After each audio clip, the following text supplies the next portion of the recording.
What happens when they all go down in turn one? Get up and race, plus Dungey keeps it rolling. It was wet and sloppy in Georgia, but Moto America gets its first double winner. We're down to the final three for Arena Cross, and it's still up in the air on who's going to be the champ. ATV MX rips up the dirt of Kemp, Texas, and we have the exclusive video. All that and more right now.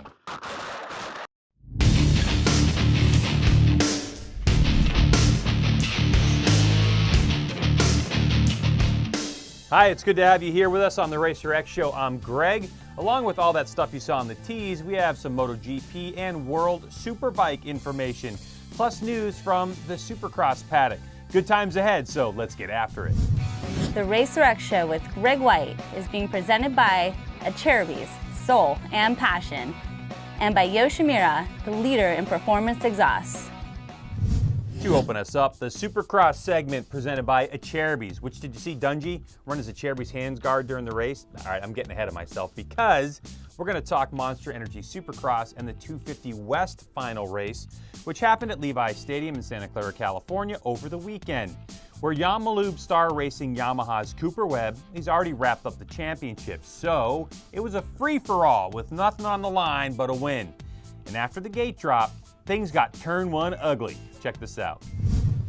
This is the dash to turn one, and then chaos. All but 7 riders in the field go down, and when the dust clears, it was number 100 Team 100motorsports.com Josh Hansen with the lead. Right behind him, the rookie Aaron Plessinger on the Yamalube Star Racing Yamaha. There is a pass for the lead, but a mistake by Plessinger. He goes down, he tucks the front, and the group goes by. Hansen back up front.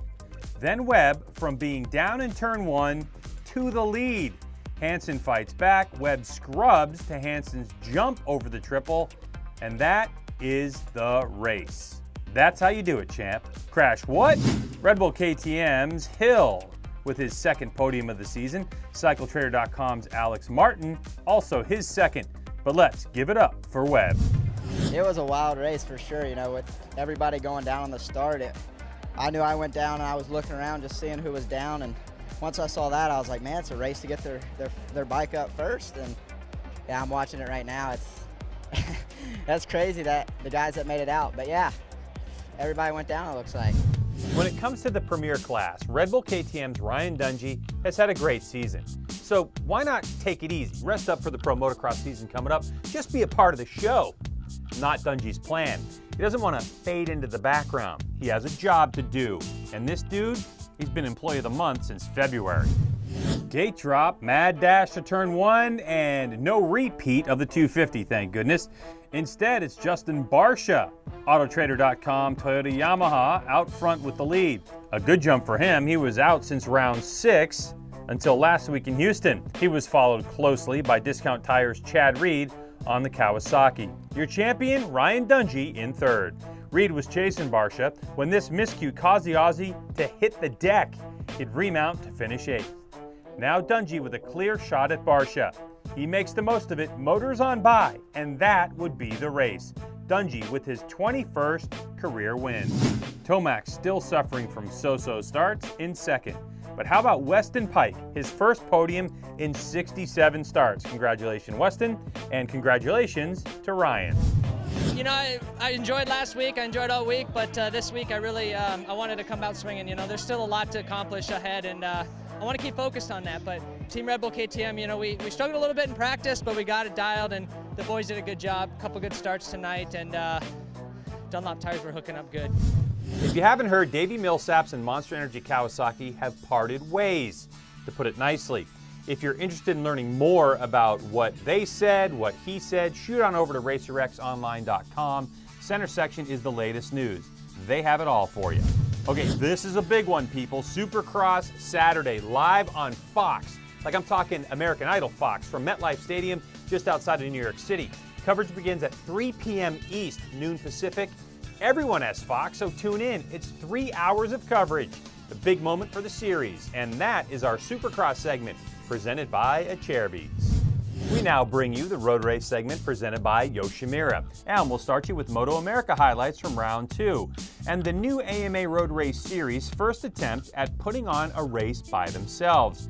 And they did so at Road Atlanta, where conditions all weekend were, well, soggy. And when you have a 360-pound superbike making around 190 horsepower, things can get a bit dicey. We start with the second start of the Superbike and Superstock 1000 race. And getting away with a clean launch, number 95 Yoshimura Suzuki's Roger Hayden. The onboard shows just how soaked the track is in Brazelton. Monster Energy Graves Yamaha's Josh Hayes on the number 1 would make a pass on Hayden down through the S's with the number 00 Westby Racing Yamalube Yamaha of Josh Day just ahead of Cameron Beaubier. That bike is in the Superstock 1000 part of the race.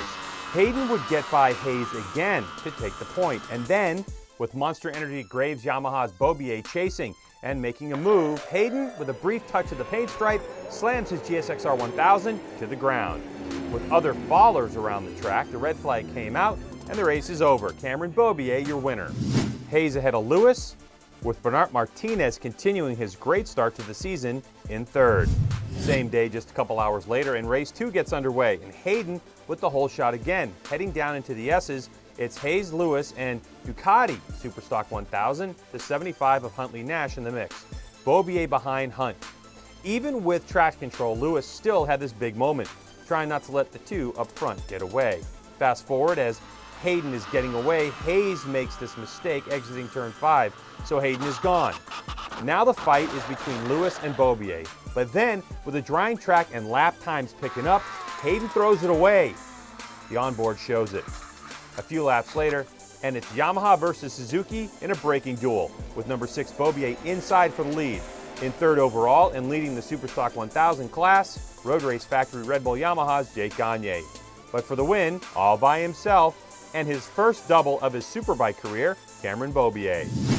For Lewis, his first time stepping up onto the podium, the rookie doing it in only his 4th race on a Superbike. But it was Cameron's day. So? Raj had a ton of pace right off the get-go, and Jake was riding awesome too. It took me a while to get around him, and yeah, after I got around him, I just put my head down and started clicking off good laps, and slowly started creeping away. But yeah, like I said, I just got to give it up to my team. Man, yeah, it feels so good to finally got my first double in Superbike. So really happy, and move on to the next round. And moving on, Beaubier already has a big lead. With 7 rounds and 14 Superbike races remaining, this one is far from over. In the smaller displacement Super Sport class, it was 2013 AMA Superbike champion Josh Herrin's return to a 600 and his home track. He grabbed the win. In Saturday's race, just ahead of Garrett Gerloff, those two would swap positions on Sunday, with JD Beach locking up third in both. Gerloff leads the points. TV stuff for you. You can check out Moto America on CBS Sports Network. The race highlights from Road Atlanta will air on the 26th of April at 5 p.m. in the East. Okay, the MotoGP race from Argentina ended up being so good. I wish we had the video to show you, but here's the race. At the halfway mark, Repsol Honda's Marc Marquez is leading Movistar Yamaha's Valentino Rossi with about 4 seconds. Now, Marquez is on a softer rear tire than Rossi, and about at that point, Rossi starts chipping away at Marquez's lead. 4, then 3.8 to 3.4, and so on. With 2 to go, Rossi's on him. They start to battle, pass, repass, then they touch. Still close, Rossi makes a right-to-left transition near Marquez's front tire. Marquez goes down. Rossi cruises home for the win. Oh man, it was so good. Rossi has 2 wins in 3 races and leads the points championship. Marquez slipped to 5th. World Superbike raced in Assen, Holland, and for the first time this season, we had a non-Brit standing on the podium. Johnny Ray still won on his factory Kawasaki, Ducati's Chaz Davis in second, both are from the UK. But it was hometown hero Mikey van der Mark from the Netherlands finishing third on his Tata Honda. And that is our road race segment presented by Yoshimura. Moving on to the AMSOIL Arena Cross Series, where they're in the midst of the race to the championship.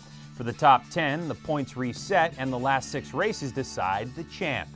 And so far, Ty Lube Tough Racing Husqvarna's Kyle Regal has been the standout. But of the top in the RTTC, 3 are Team Babbitt's Monster Energy AMSOIL Kawasaki riders, the likes of Matt Gerke, Chris Blows, and Jacob Hayes, and they're not laying down and letting Regal have this one. To the Tacoma Dome in Tacoma, Washington, we go. When Main 1 got underway, it was number 2 Hayes who got the jump and the early lead. His teammates followed. And with Hayes out front, it was number 36 Gerke in second. Second in the points, number 63 Blos started to struggle. Here, just getting offline, into the tough blocks, and he'd go down. But up front, Hayes would hold off the charges from Gerke to take the win. Kyle Riegel was fifth. Main 2, and it's Hayes again, all the way from the outside. He grabs the hole shot. Gerke didn't get the start he wanted and had to charge. Here, taking second away from number 12, slack-aware KTM Steve Mages.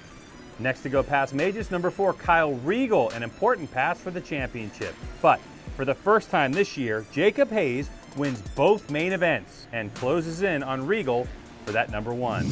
Riegel was able to grab third overall with his 5.3. Blos all the way down in ninth. But Hayes is the big winner. I've been working hard all year, it finally paid off tonight. Got 2 really good hole shots and rode solid all night, Pulled off 2 main event wins, and first time doing that this year. Really pumped, and the Team Babbitt's Monster Energy Amsoil Kawasaki was ripping tonight, I felt really good. Struggling in practice a little bit, but we got it dialed in. Me and my mechanic Josh Denson, my supporter Edgar Halstead, everybody's been putting in the work and finally paying off. Riegel had 6 over Blos heading into this race, now 8 over Hayes. 2 to go. You can watch full race coverage from Tacoma Sunday the 26th at high noon East, 9 a.m. for you Pacific folks. That's on Fox Sports 1. And now on to some ATV race action in the Mountain Dew ATV Motocross National Championship, where over the weekend, racing was at the Underground MX Park in Texas. It's been about a month since round 1, so all eyes were on the reigning 3-time AMA Pro ATV champ and current points leader, Chad Wienen, to see if he could pick up right where he left off. Brap. When the gate dropped on Moto 1, to no one's surprise, it was Motorsports.com Maxxis Fly Racing Honda's John Natale who led the riders into the first turn, collecting the SSI Decals Hole Shot Award. The veteran opened the race looking strong, but soon Hetrick Racing Honda's Joel Hetrick started to apply pressure. Hetrick was on the gas, closing in on Natale and eventually making an aggressive pass stick. And with that, Hetrick would lead the remaining laps, only to have his motor expire as he crossed the line. But he still was able to take his second moto win of the season. Champ Wienen wasn't far behind in third. A new engine for Hetrick, and we start Moto 2. Natale grabbed his second hole shot of the day. Hetrick second, Wienen third. Hetrick once again looked to put the pressure on Natale for the lead, but this time a much better start by Wienen allowed him to make the move on Hetrick for second on lap 1. Once in the runner-up spot, Wienen did what Wienen does, go after Natale. John put up a good fight for a few laps until, on lap 4, Wienen took the top spot. Hetrick was forced to battle through a bike issue, no doubt a new motor issue. Texan Thomas Brown passed everybody but Wienen to grab second, but Chad wins again this year. The combined has Hetrick 1-5 in third. Not bad considering his engine woes for the weekend. All right, though, it's Chad time. Yeah, I just rode a clean race, and John made a little mistake, and I got by him, and man, I just never looked back, and I just kept my Maxxis tires hooking up to the ground, my Fox shocks working great with my Yamaha, and I'm just really pumped on the day, getting the overall, and we'll head on to Tennessee. Wienen in the spot he wants to be in, with Hetrick and Natale keeping it close. A quick look at the Pro-Am results have Cam Colville, the youngster, in first place. Second and first, he gets the overall. V2 Cazenave in second place with his first and third. Both riders dominated the motos that they won. Looking at the points, V2 is 9 over Tremelin and 17 over Colville. Make note of these names because these are the riders that are going to be coming up in the next couple years and challenging Chad Wienen for the pro title. Hey, go see some live racing this weekend. The Monster Energy Supercross Series is in New Jersey at MetLife Stadium, just outside of New York City. Supercrossonline.com for tickets. Arena Cross lands in Fresno, California for the penultimate race. GNCC is in Springville, Indiana for round 5, and the weather's looking pretty good for that. And in Texas, the second race of Scramble Cross at Askey Ranch. Get out and watch some racing. The Racer X Show with Greg White is being presented by Acerbis, Soul and Passion, and by Yoshimura, the leader in performance exhausts. One more thing before we get out of here. Ryan Villopoto had a disastrous weekend in the MXGP in Italy over the weekend. A huge crash in Moto 2, and he was out, so 4th and 30th. He's okay, he's going to keep fighting, and And we want you to keep on grinding, Ryan. All right, that's it for now. We're out of here. For the fine crew at the Racer X Show and Racer TV, I'm Greg. Remember, we are all racing all the time. Thanks for the ATV, Upperman. I gotta race these things. I think I could fit on this one.